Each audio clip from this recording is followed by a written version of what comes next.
के लिए काम करते हो। स्पंज तो हो ही गया, लेकिन स्पंज होना एक बात अलग है। मैं कह रहा हूं लेकिन माननीय सदस्य, एक मिनट की प्लीज, चिंता नहीं है, एक मिनट, तो 125 करोड़ के देश की कैसे चिंता माननीय सदस्य, इस तरीके का सदन का दुरुपयोग करने की आवश्यकता नहीं है।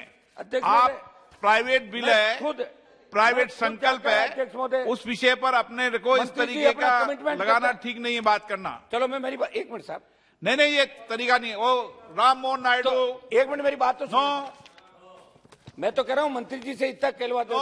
Ram Mohan Naidu, no record. अध्यक्ष महोदय, में अंतर है और जो के बदल जाता है। नो राम मोहन नायडू, कोई बात आपकी ऐसे नहीं हो रही। चलिए राम मोहन नायडू, मुश्किल होगा ऐसे। राम मोहन नायडू, हनुमान जी थोड़ा। राम मोहन नायडू, धन्यवाद अध्यक्ष महोदय, आपने मुझे, ये कोई बात आपकी सदन में रिकॉर्ड में नहीं जा रही और अच्छी परंपरा नहीं है। राम मोहन नायडू, भ्रष्ट अधिकारियों को बना देते हो, आपका कोई लेना नहीं किसी से। राम मोहन नायडू, झूठे कमिटमेंट कराते हो, फोटो खिंचवाते हो, डलवाते हो। राम मोहन नायडू, ऐसे चिल्लाते हो तो मैं कैसे बोलूं? आप बोलिए ना, इनका कोई शुरू से रिकॉर्ड में नहीं जाएगा ऐसा करेंगे तो।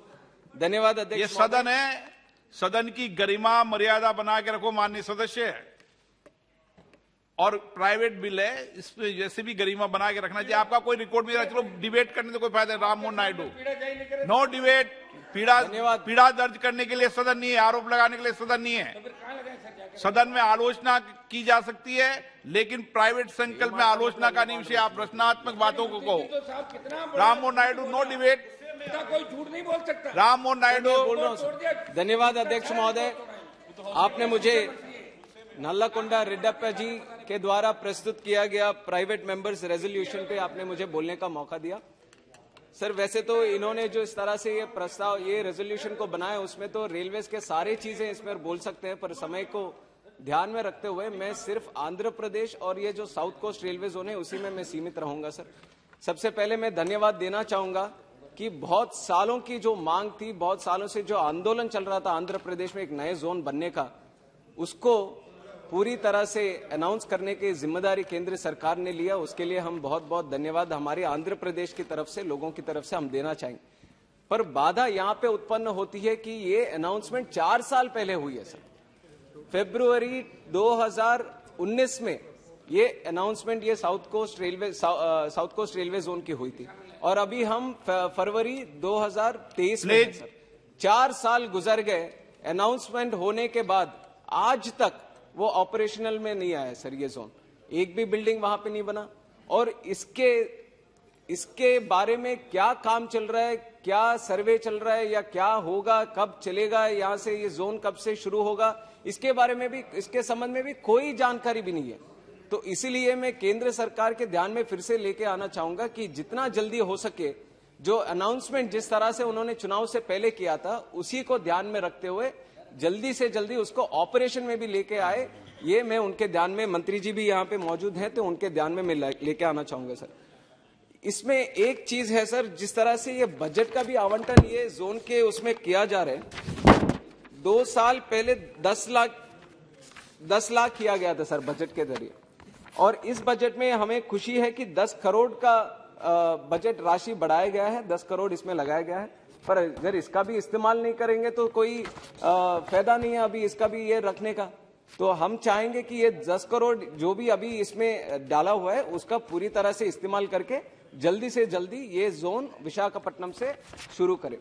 और इसमें 2 पॉइंट सबसे जरूरी है सर, जो पहले हमसे पहले जो भी बात करी उन्होंने मेंशन नहीं किया। एक सबसे अहम मुद्दा इसमें जो है, जो वॉलंटियर डिवीजन को खत्म करने की जो कोशिश की जा रही है, उसके तो बिल्कुल अगेंस्ट है सर।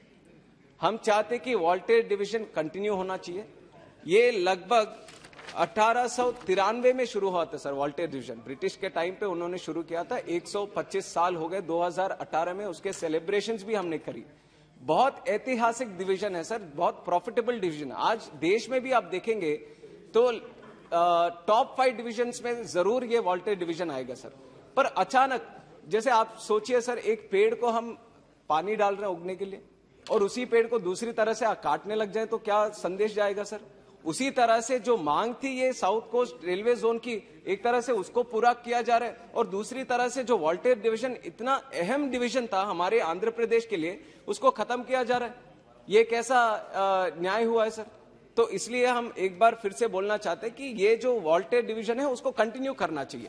वॉल्टेयर डिवीजन नाम से लगता होगा माननीय सर, सदस्य, ये मैंने पहले भी आग्रह किया सभी पर ये अहम मुद्दा है सर, इसके बारे में अगर कोई चर्चा नहीं हो रही, इसके बारे में कोई निर्णय नहीं ले रहे, देखिए माननीय सदस्य, मैं आपसे फिर आग्रह करता हूं, एक और चीज, सदन की गरिमा के अनुसार किस विषय पर संकल्प है, किस विषय पर विधेयक है सर, उस विषय को रखना चाहिए। इसी जब में आप सर, डिमांड हो, ये रेजोल्यूशन में है सर, उसी के बारे में डिमांड हो जब बात करनी चाहिए। नहीं, रेजोल्यूशन में जो रेलवे स्टेशन के उसी के बारे में मैं बात कर रहा हूँ सर, रेजोल्यूशन के बाहर नहीं।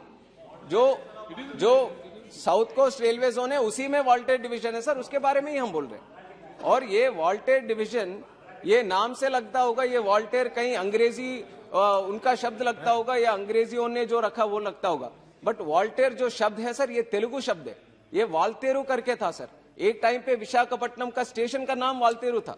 तो ये पूरी तरह से ये भारत का एक शान है सर वाल्तेरु, और उसको ही खत्म किया जा रहा है। और मेरे पहले मेहताब जी ने भी बोला था, उन्होंने बोला कि छोटा जोन किया जा रहा है ईस्ट कोस्ट को, पर उनको याद रखना होगा कि रायगढ़ डिवीजन भी वहां पे बना रहे, और रायगढ़ डिवीजन से शायद होता होगा कि एरिया उनका बढ़ नहीं रहा, पर जिस तरह से उनका एम्प्लॉयमेंट बढ़ रहा है उसको ध्यान में रखना चाहिए।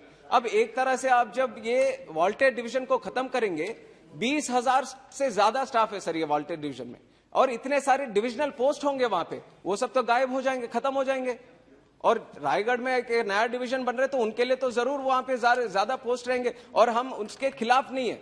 हमें अच्छा लग रहा है कि आप ओडिशा के लिए भी एक अलग से अच्छा सा नया डिवीजन बना रहे हैं, पर वॉल्टेयर खत्म करने का निर्णय क्यों ले रहे हैं, ये हमें समझ में नहीं आ रहा सर। आज भी इतने सारे जोन्स हमारे देश में हैं जिसमें 6 डिवीजन है सर। अगर आपको मैं जानकारी दूं, सेंट्रल रेलवे जो मुंबई में है उसमें 5 डिवीजन है, नॉर्दर्न रेलवे जिसका हेडक्वार्टर दिल्ली में 5 डिवीजन है, और सदर्न रेलवे जो चेन्नई में 6 डिवीजन है। अब जो वॉल्टेयर के साथ अगर ये साउथ कोस्ट रेलवे जोन बनेगा, गुंतकल, गुंटूर और विजयवाड़ा, तो 4 ही डिवीजन बनेंगे। ऐसे बहुत सारे जोन है जो 4 में चल रहे हैं सर, और ये काफी प्रॉफिटेबल डिवीजन है। तो बार बार मैं इसलिए दोहराना चाहता हूं सर, क्योंकि ये मुद्दा जो है, ये विरासत, ये इतिहास, ये पूरा आंध्रा के, स्पेशली जो उत्तर आंध्रा के लोग हैं उनसे मिला हुआ है सर। तो जरूर इसको खत्म ना करें, इसको बिल्कुल आगे बढ़ाए। ये वॉल्टेयर डिवीजन की मांग फिर से मैं इसके प्राइवेट मेंबर रेजोल्यूशन के जरिए मैं आगे बढ़ाना चाहता हूं सर। और उसके आगे भी जिस तरह से ये जोन बन रहा है, उसका जो बाउंड्री है उसको भी जब वो बाउंड्री जब बनाएंगे तो जरूर आंध्र प्रदेश का जो बाउंड्री है वो सब इसमें आए। ऐसे भी एक मांग हमने रखी थी सर, और हम चाहते हैं कि ये केंद्र सरकार इसको ध्यान में रखेंगे, जब भी इसको सीमित करेंगे तो उसको जरूर। अभी तो मेहताब जी ने भी बोला था कि इसको देखिए कि उड़ीसा का भी पूरा हिस्सा एक जोन में आए उसका, तो हमारा भी यही मांग था कि आंध्र प्रदेश ये जोन कैसा बना सर, इसके भी अगर हम जाएं तो 2014 एक कानून बना था, एपी रीऑर्गेनाइजेशन एक्ट, उसमें था ये कि नया जोन बनेगा आंध्र प्रदेश के। तो हम चाहते हैं कि जो बाउंड्री आंध्र प्रदेश की है वो इसमें आए, और जो वॉल्टेयर डिवीजन है उसको बिल्कुल सभा की, इसके लिए हम धन्यवाद। सभा की कार्रवाई सोमवार दिनांक 13 मार्च 2023 को प्राप्त 11 बजे तक के लिए स्थगित की जाती है।